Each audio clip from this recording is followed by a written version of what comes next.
Soy Fernando Díaz Villanueva. Hoy es 30 de abril de 2019 y esto es La Contracrónica.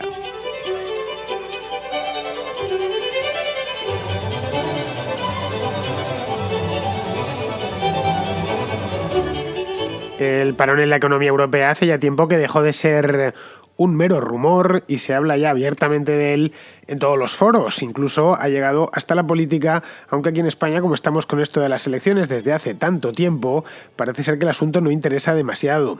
Lo digo porque la economía alemana está al mismo borde de la recesión y no desde hace 10 días, sino desde finales del año pasado. Y se ha evitado, de hecho, entrar en recesión técnica. Una recesión técnica son 2 trimestres seguidos de crecimiento negativo, que no sé yo por qué lo llaman crecimiento negativo cuando existe una palabra en castellano que es decrecimiento. Bien, pues si se empalman 2 trimestres seguidos de decrecimiento, se entra en lo que se conoce como recesión técnica. No ha entrado Alemania en recesión técnica, pero ha estado a puntito. De hecho, si lo ha evitado ha sido por los pelos, por apenas unas décimas. La que sí está en recesión técnica es Italia. Entró oficialmente hace no mucho, un par de meses. Luego la economía francesa no está en recesión, pero sí está gripada. Este año crecerá, pues con suerte, un 1,5%, con buena suerte, quiero decir, un 1,5%, y con mala suerte, pues menos aún. España, que viene creciendo con fuerza desde el año 2015, se salva todavía, pero hay señales, no diré alarmantes, pero sí al menos para preocuparse. El desempleo, como bien sabemos, sigue alto. Salió la EPA hace muy poco tiempo, hace unos días, durante la campaña electoral, los últimos días de la campaña electoral, y el índice de producción industrial crece, pero crece muy poco. Ha sido un 0,8% el último año frente, por ejemplo, pues a casi un 3% del año anterior, del año 2017, que fue un año especialmente bueno para todo, para el empleo, para la producción industrial y para todo. No solo en España, sino también en el resto de Europa. Pero lo que de verdad preocupa es Alemania, es la economía alemana, la locomotora del resto del continente. Muchos aseguran que ha iniciado un lento, pero imparable declive, y otros que se trata de un simple constipado. En fin, vamos a analizar las claves de este tema para sacar nuestras propias conclusiones.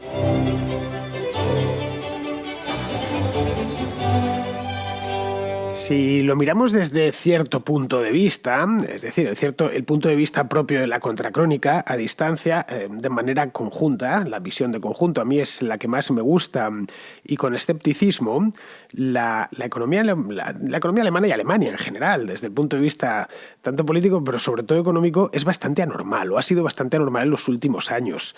Su economía permaneció inmune, completamente inmune a la crisis de deuda, no a la crisis financiera, le afectó como afectó a todas las economías del mundo, es decir, el año 2009, pero sí a todo lo que vino después, que nos metió pues a los españoles en una crisis tremenda en forma de W. Tuvimos 2 picos de caída del PIB, desplomes en todos los mercados, por supuesto en el laboral, que era el que más nos preocupaba a los españolitos de a pie. También afectó muchísimo a Italia, afectó a Francia, afectó al Reino Unido, afectó a prácticamente todo, a Irlanda no digamos, aunque Irlanda se recuperó muy bien, por supuesto a Grecia, que las noticias de Grecia, acordaros que poquito se habla ahora de Grecia, cuando en el año, 2013, 2014 estábamos hablando continuamente de Grecia, era común ver a los ministros griegos en los periódicos españoles estoy hablando, y en la televisión, y ahora pues sí, sigue gobernando Alexis Tsipras, pero apenas se habla de él. Y si no se habla de Grecia, os lo aseguro, significa que es el viejo adagio este de no news, good news. Si no hay noticias es que son buenas noticias, pues en la economía se reproduce con auténtica fidelidad. Cuando no hay noticias económicas significa, o cuando las noticias, siempre hay noticias económicas, pero cuando no llegan al grueso de los mortales, significa que la economía va bien, es decir, que no hay noticias. Bien, pues durante esos años que Europa anduvo pues toda la crisis de la eurozona, la crisis de deuda, la crisis de confianza de la propia eurozona, pues Alemania permaneció, como os decía antes, completamente inmune. Veíamos que generaba empleo a una velocidad de vértigo, que el PIB crecía, que las tasas de ahorro aumentaban, que la industria alemana producía cada vez más. Nos preguntábamos cómo diablos lo habían hecho. Iba también, en aquel entonces, recuerdo, iban también los alemanes desobrados. Era la época en la que estaban todos lampando por aunque fueran cañonazos minúsculos de liquidez, y los alemanes decían que no les hacían falta, que veían mal la expansión crediticia del BCE, veían mal la relajación de tipos, todo lo contrario de lo que sucedía por aquel entonces en la propia España, que el gobierno, primero el de Zapatero y luego el de Rajoy, pues iban cada 2 por 3, peregrinaban hasta Bruselas de rodillas, como el que peregrina a Lourdes, para pedir un poquito de árnica a las autoridades europeas, que por favor, que le comprasen bonos, que fuesen buenos con ellos, que le dejasen subir el déficit un poquito más. Bien, pues Alemania no tuvo nada de eso. Pero curiosamente en los últimos meses, en situación de aparente calma, porque llevamos ya unos cuantos años de bastante calma económica, de hecho hay zonas de Europa que están creciendo con mucha fuerza, no solo España, que ha crecido bien, no a niveles chinos obviamente, pero ha crecido bastante bien en los últimos años, pero el este de Europa, por ejemplo, crece estupendamente. Pues bien, en este momento incluso Alemania ha encadenado muy buenos ejercicios después de esta crisis, siguió creciendo con muchísima fuerza. Pues en este momento de calma, de pronto nos encontramos con el frenazo de la economía alemana. O más que nada el frenazo se preveía ya, pero que el frenazo ha sido mayor de lo esperado. Mayor de lo esperado dado el estado de la economía europea. Que, a ver, tampoco es para tirar cohetes su estado, no es para tirar cohetes, desde luego, pero que en 2018 su crecimiento estuvo aproximadamente del 2%. No es mucho, evidentemente, pues esto a un chino le parecería una auténtica miseria, pero teniendo en cuenta que la economía europea ya es madura, con un crecimiento del 2,5%, es una cosa perfectamente razonable. De hecho, como os decía, en el este de Europa, algunas economías crecen mucho, incluso en algunos casos por encima del 5%, pues que sea Polonia, Hungría o Eslovaquia, Letonia también ha crecido mucho, está creciendo mucho en estos momentos, tiran muy bien. La española tira medianamente bien, o ha venido tirando medianamente bien, en torno al 2%, algo más, y luego la francesa y la italiana y la alemana no están paradas, pero sí cerca de registrar crecimiento cero o de entrar incluso, como el caso de la italiana, en decrecimiento. Aquí viene la pregunta, ¿qué es lo que ha pasado? O mejor dicho, ¿cómo está sucediendo? ¿Qué es lo que está pasando? ¿Estamos ante la primera señal del fin de ciclo, del tan temido fin de ciclo? No sé, ¿debería el Banco Central Europeo suavizar aún más la política monetaria? Esta pregunta se la hacían el otro día un par de periodistas que leían, no diré el medio, decía, no, es que quizá llegó la hora de flexibilizar más la política monetaria. Me dio ganas de escribirle, pero a ver, ¿cómo va a flexibilizarla más? Más no se puede, los tipos están al 0%. No sé, el Powell en la Fed pues sí tiene algo de margen de maniobra, pero Draghi no, ninguno, por lo menos en este punto. En otros sí, puede volver al programa de compra de bonos, puede hacer unas cuantas cosas más, pero no desde luego con los tipos. Vamos, aquí el margen es cero, es como los tipos, es 0%, ese es su margen. Bien, en Frankfurt, que es donde está la sede del Banco Central Europeo, Mario Draghi ya se ha puesto la venda, no por nada, sino porque sabe que después de este último semestre en Alemania, un poco negativo, sabe que la primera pedrada va a ir directa a su cabeza. Es inevitable, es el gobernador del Banco Central y al final todos van a buscar el primer culpable que van a encontrar, no tanto los propios alemanes, que van a mirar a su gobierno, como es lógico, pero sí los gobernantes alemanes. Al primero que van a mirar y al que van a acusar de que las cosas no van como debieran va a ser Mario Draghi. No es seguro, pero es harto probable.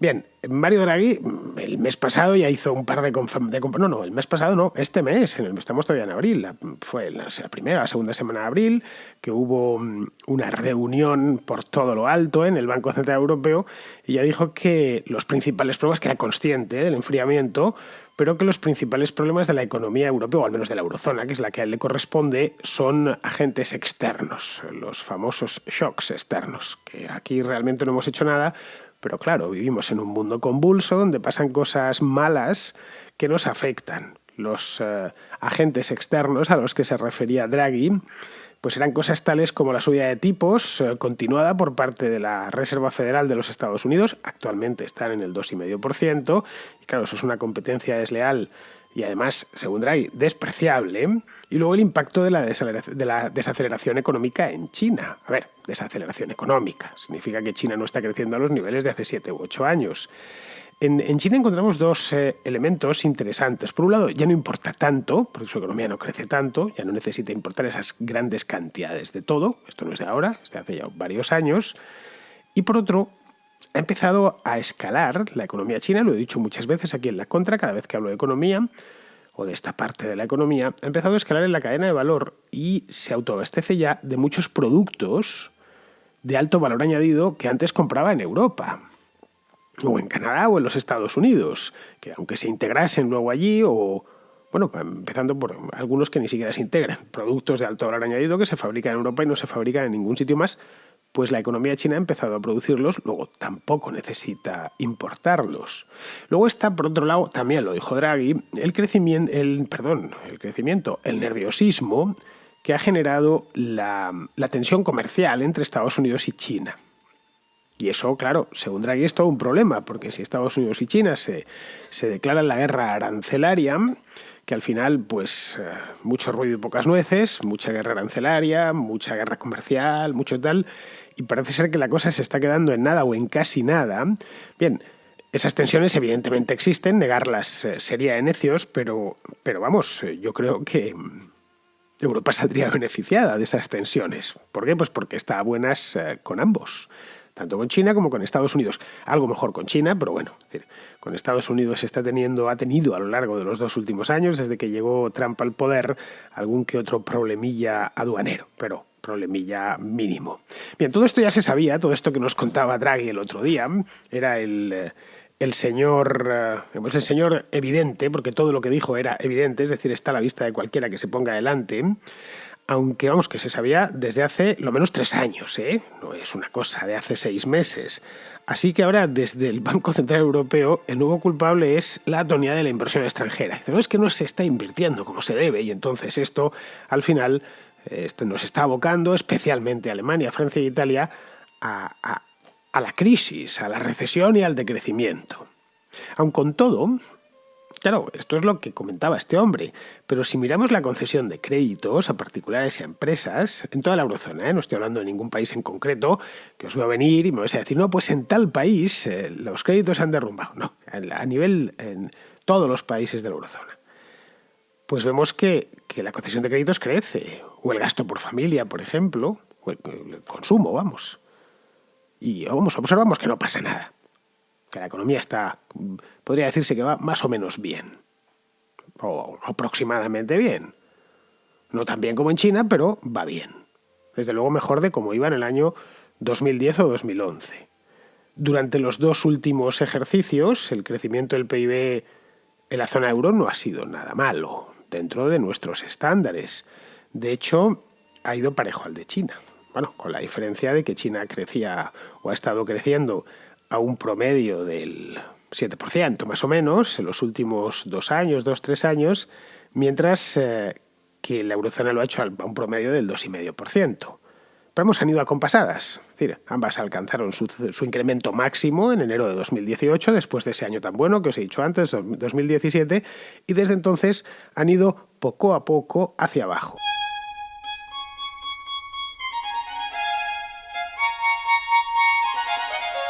Con Alemania, sin embargo, ha pasado algo curioso. Realmente curioso, de verdad.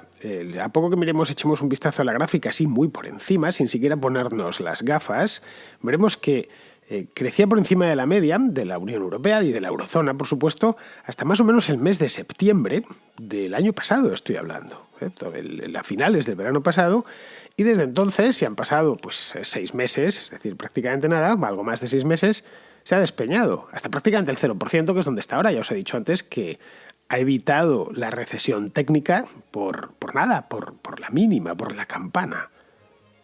La pregunta aquí sería, ¿por qué solo en Alemania? Podemos escoger Italia, pues que Italia ya venía fatal, ya venía con una gripe importante. Alemania, en cambio, venía de un momento muy dulce. En cambio, se puede mirar en la gráfica, el derrumbe tiene lugar en el mes de septiembre y a partir de ahí ya no levanta cabeza. A ver, yo creo que aquí hay una serie de factores propios que son además más o menos coyunturales. Por un lado, la fabricación de automóviles, de esto sí que habréis leído, porque estas noticias no solo aparecen en la prensa salmón, sino también en la del automóvil. Pues la fabricación de automóviles ha caído y caído de una manera consistente por la nueva regulación de emisiones, que como sabéis en Alemania quieren ser el ejemplo del mundo y ha sido especialmente dura, está siendo especialmente dura, de todas estas leyes anti-diésel de Merkel que han generado muchísima incertidumbre. Tenéis al efecto un buen reportaje de Deutsche Welle de hace no mucho, 2 o 3 meses, sobre criticando. Deutsche Welle es una cadena estatal, pero estaba criticando al propio gobierno diciendo que se habían pasado, y se habían pasado mucho porque la gente estaba deshaciéndose de automóviles prácticamente nuevos, diésel por supuesto, vamos, automóviles matriculados en el año 2014, 2015, de aspecto, y se veía algunos aparcamientos en distintas ciudades de Alemania, con todos uno al lado del otro, que los tenían que llevar poco menos que al desguace, porque nadie los quiere comprar, temiendo que no puedan entrar a las ciudades, etc. Un poco a gran escala lo que ha pasado en la ciudad de Madrid, con esto de Madrid Central y el tema de las emisiones, que mucha gente pues ha procurado, en cuanto ha podido o está pudiendo ahora dar puerta a su diésel, pues está haciéndolo para, si puede, evidentemente, cambiarse el coche y comprarse uno que sea menos contaminante. Esto que es loable desde el punto de vista medioambiental, no lo es tanto desde el punto de vista económico, al menos a corto plazo, porque genera muchísima incertidumbre y los primeros en sentirlo pues, son los fabricantes de automóviles. Habida cuenta que Alemania es uno de los países del mundo que más automóviles fabrican, es Volkswagen, que es una de las, no sé si será la primera, y si no es la primera es la segunda compañía, debe ser la segunda después de Toyota, de automóviles, fabricante de automóviles del mundo, pues su economía lo tiene que notar. Eso por un lado, esto yo creo que lo hemos visto. Luego por otro, y esto tuve ocasión de verlo el año pasado, cuando estuve una semana, los habituales os recordaréis que me fui una semana de viaje a Alemania y estuve viajando por todo el país, una sequía espectacular. Y esto ocasionó que los principales ríos de Alemania tiene muchos y todos son navegables, no tienen mucha más suerte que los españoles, que solo tenemos navegable pues un pedacito del Guadalquivir, navegable por barcos grandes, quiero decir, por barquitos pequeños, pues sí, se puede navegar, diría que hasta por el Manzanares, bueno, el Manzanares no, pero sí el Tajo o el Ebro. En Alemania no, en Alemania los ríos son señores ríos, que van unas barcazas fluviales cargadas hasta arriba de carbón y de 1000 cosas más que recorren todo el país, un país que por lo demás es prácticamente llano. Pues a causa de esta sequía se interrumpió a lo largo desde aproximadamente el mes de agosto, se interrumpió parcialmente, no completamente, el tráfico fluvial en el Rin y también en otros, como por ejemplo el Elba. Por la sequía, ya digo, porque es que faltaba agua, literalmente. De hecho, en el mes de, creo que fuera en septiembre, una cosa así, el Rin estaba en los niveles más bajos en 100 años, desde los años 20 del siglo pasado. Claro, por el Rin, como os podéis imaginar, a poco que hayáis ido por allí, os sentáis en Düsseldorf, por ejemplo, delante del Rin. Bueno, no hace falta en Düsseldorf, podéis ir incluso aguas abajo, a Estrasburgo, a Basilea, ¿qué digo? Y sentaros delante del río a ver pasar los barcos, que es un gran entretenimiento, y veréis que circula de todo por aquella vía de agua. Petróleo, carbón, productos químicos, productos terminados, de todo. Se hace además a muy bajo coste. Desde el Mar del Norte hasta pues prácticamente los Alpes, porque el Rin es navegable hasta Basilea, que ya está en Suiza. Luego además el Rin tiene ramificaciones, hay un canal que va hasta el Danubio por la cuenca del río Meno. El río Meno es el que pasa por Frankfurt. La cuenca del Ruhr, por ejemplo, el Ruhr es un río pequeñito, pero lo mismo está pegado al Rin. En fin, que tiene un tráfico endemoniado. Claro, esto evidentemente es un shock. Si una de las principales vías de comunicación del país se te interrumpe parcialmente, no puedes contar con él para transportar pues de todo, porque aquí no es que se transporte una sola cosa. Evidentemente se puede sustituir, pasarlo al ferrocarril o a los camiones, pero a un precio sensiblemente mayor, y además esto no lo haces de un día para otro. La logística lleva sus tiempos.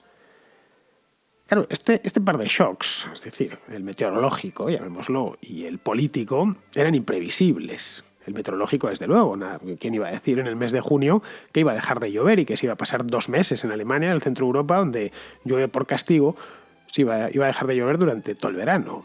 Luego, el político sí se podía haber previsto, pero quienes tenían que preverlo pues eran Merkel y los suyos, y no son muy dados a la previsión. Son políticos, a fin de cuentas, por muy alemanes que sean. Pues bien, estos 2 shocks imprevisibles han golpeado al corazón de la industria alemana en estos últimos 6 meses, y creo personalmente que ahí es donde está el origen de todo. Vamos, es mi opinión personal, evidentemente está sujeta a revisión, es por lo menos lo que he leído y lo que he podido ver personalmente. A ver, la circunstancia esta podría tener una ventaja.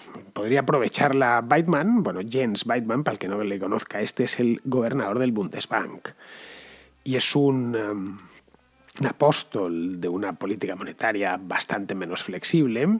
Es el heredero, el sucesor de Weber, que ya pues creo que está jubilado, y podía utilizarlo Weidmann para apretar las tuercas a Draghi, que se niega a tocar los tipos, porque bueno, se niega porque la inflación está muy baja, la inflación en la zona euro es del 1,5%, bueno, y prefiere no alterar nada, no vaya a ser que lo estropee. Como bien sabéis, el mandato principal del Banco Central Europeo es la estabilidad de precios. Al gobernador no se le puede pedir más que los precios se mantengan. El primero, tiene alguno más, pero el primero y fundamental es la estabilidad de precios. Por lo tanto, se atiene a la letra de lo escrito. Ya está, yo estoy aquí para esto. Esto funciona, un 1,5% de inflación, os quejaréis. Luego, ¿para qué vamos a tocar nada? A Draghi, de cualquier manera, le quedan las habas contadas en el plato. No es que lo vayan a echar, no lo van a echar, sino que en octubre de este año, sí creo que es en octubre, vamos, este año seguro, concluye su mandato. El mandato de los gobernadores del Banco Central es de 8 años, estuvo antes Trichet, también 8 años, antes estuvo Duisenberg. Lo que pasa es que Duisenberg se fue antes por razones que desconozco, no sé si estuvo 5 o 6, fue el primero de ellos. Bueno, el hecho es que se va Draghi, no es si se va, es que se va seguro, porque es no renovable ese cargo. Weidmann era, mejor dicho, uno de los candidatos a sucederle. Digo, era porque tengo leído que sus relaciones con Merkel son bastante tirantes. Son bastante tirantes ahora. Durante años fue su protegido. Fue ella, es un tipo joven, debe de rondar los 50 años aproximadamente, y durante años era su niño bonito. Se lo llevó a la Cancillería. Y luego ya siendo, pues en 2011, que debía tener los 40 recién cumplidos, le pusieron al frente del Bundesbank. Y ahí ya se ha atrincherado, a sabiendas de que el gobernador del Bundesbank, pues en Alemania es más intocable que la Virgen de Altötting, que es, bueno, pues la patrona de Alemania, al menos de los alemanes católicos. Así que hasta hace cosa un año, por ahí, Weidmann era el sucesor seguro de Draghi. Pero claro, sin el apoyo de Merkel no lo será. Vamos, ni en broma lo será. A fin de cuentas, el gobernador del Banco Central Europeo lo pone ahí el Consejo. El Consejo por mayoría cualificada.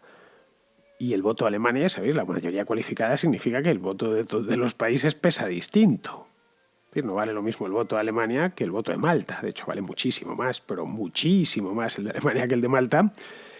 Y si Merkel no le da su voto, pues no lo promueve, las posibilidades de que Weidmann salga adelante son, bueno, directamente nulas. Podemos pensar que quizá otros países, podría ser Francia, que es el segundo país por peso de voto en el Consejo. Pero es que Francia tampoco lo creo, porque ya tiene candidato. Tiene a François Villeroy, que es el actual gobernador del Banco de Francia. O sea, como candidato de consenso, leía el otro día que podría ser un finlandés, un tal, se llama Lorki Lirkanen o algo así. Bueno, es el gobernador del Banco de Finlandia.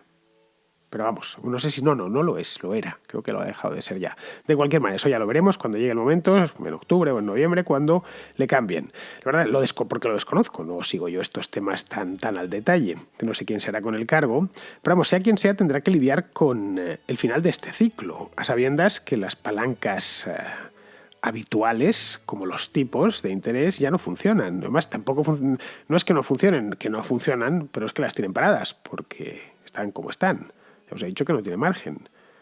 Hace unos meses decía, sí, no mucho, 6, 7, 8 meses, Draghi decía que quizá en el año 2020 lo subiría para, bueno, ir detrás de la Fed, muy detrás, pero bueno, ahora ya lo ha olvidado. Y tampoco lo hará Jerome Powell, que es el gobernador de la Reserva Federal. Es decir, todo el mundo ha empezado a preocuparse. Se ha invertido, bueno, algunas cosas que son relativamente preocupantes. Se ha invertido la curva de tipos en los bonos americanos. Esto lo daba la prensa el otro día. Es decir, cuando se invierte la curva de tipos en los bonos, significa que la rentabilidad de los bonos a 10 años es inferior a los bonos a un mes, por ejemplo, a corto plazo. Es decir, esto nos viene a decir que los inversores atisban problemas a corto plazo. Es un indicador avanzado que llaman los expertos. El propio Donald Trump ha pedido que se recorte en los tipos, aunque no puede imponerlo porque la Reserva Federal es independiente. O sea, en Alemania quizá lo de los últimos meses, los últimos 6 meses, ha sido una cadena de contratiempos inesperados, y eso es cierto. Pero no estaría de más que, sabiendo lo que pasó hace 10 años, que no es tanto tiempo, tratasen de anticiparse a males mayores. Y eso incluye acabar de una vez con los estímulos y ajustar las cuentas públicas, especialmente ajustar las cuentas públicas. Y otra cosa, llegado el momento, no creo que haya que mirar a Alemania, sinceramente os lo digo, sino a Italia, porque ahí es donde se puede empezar a torcer todo.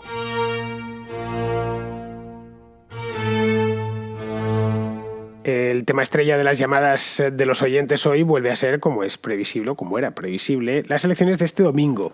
Vamos a empezar con Enzo, que es un oyente venezolano que nos explica cómo ha ganado Pedro Sánchez. Y realmente nada, quería compartir contigo lo indignado que estoy. ¿Cómo es posible que haya ganado ese tío de Pedro Sánchez? Es que no, o sea, de tantas veces que te escucho, yo siento que hasta te conozco como si fueras un colega mío, vamos, y perdona si tal, pero claro, te quería escribir igualmente, sin intención de que lo publique. Simplemente, pues decirte que cómo es posible que haya ganado ese tío, o sea, un mediocre total. O sea, no entiendo de verdad. O sea, los otros candidatos no eran perfectos, ni mucho menos, pero bueno, habían opciones de derechas, de izquierdas y tal.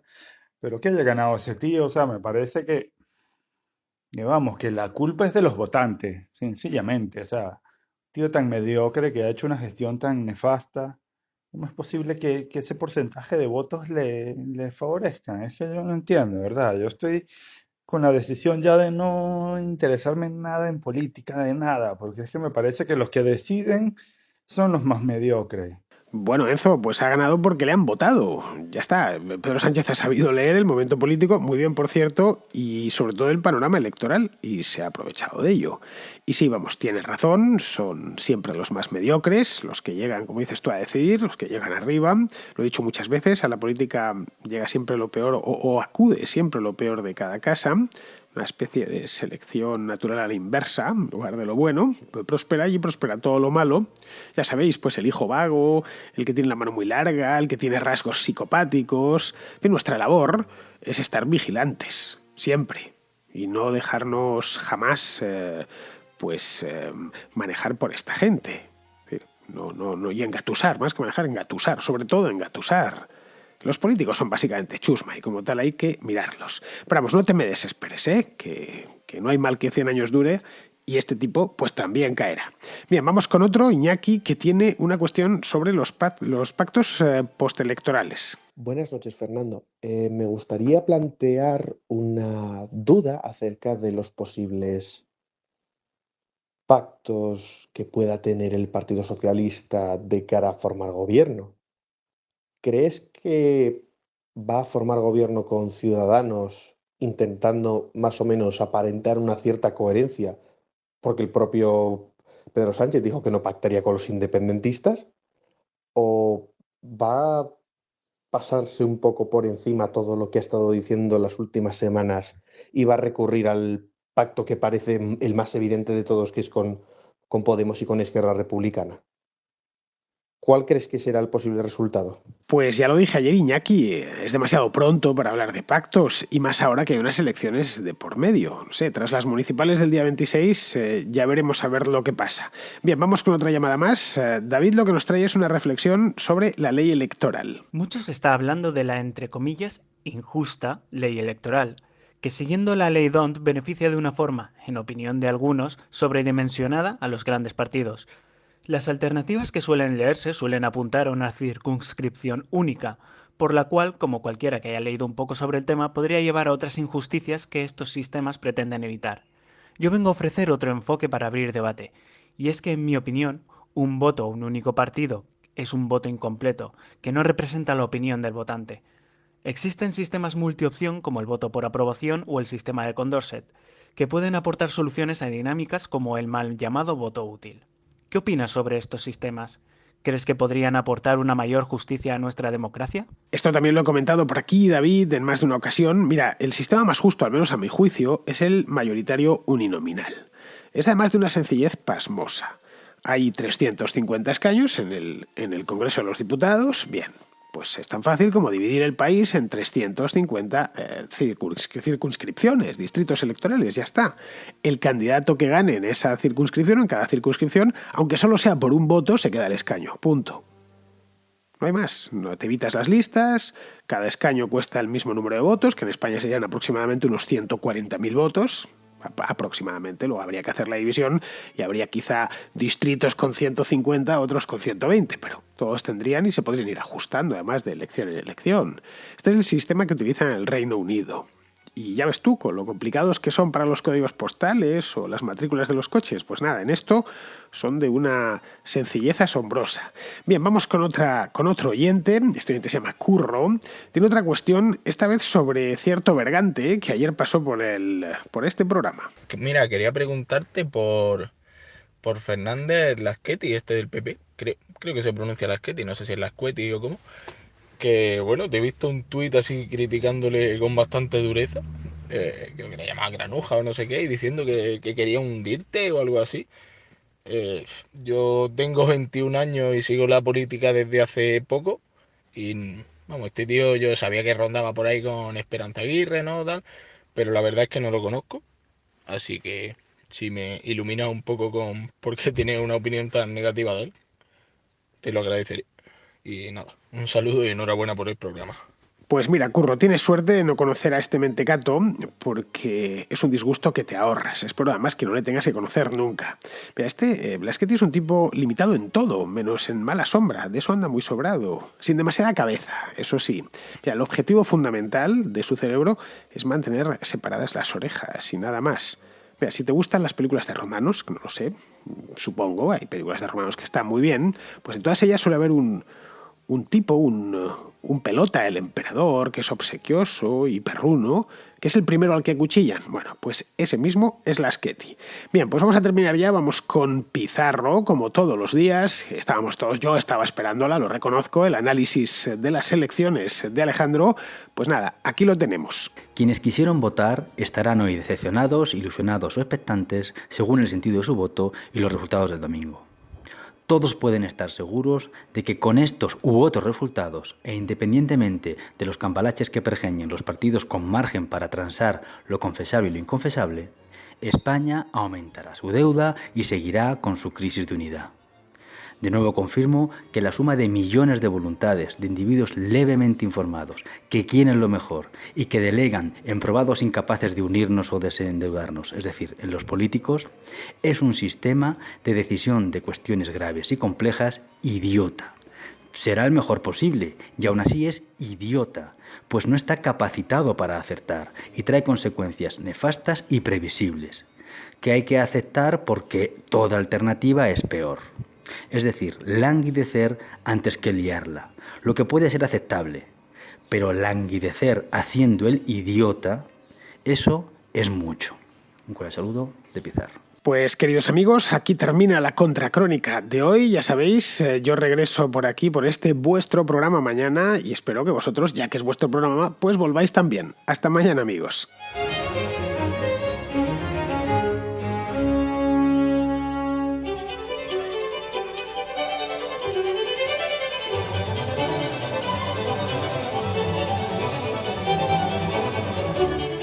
La Contracrónica y la Contrahistoria son dos programas de radio independiente que existen gracias a sus oyentes. Si te gustan, puedes patrocinarlos. Lo puedes hacer de dos maneras, a través de patreon.com/Díaz Villanueva o instalando la aplicación de iVoox en tu teléfono y pulsando la tecla Apoyar.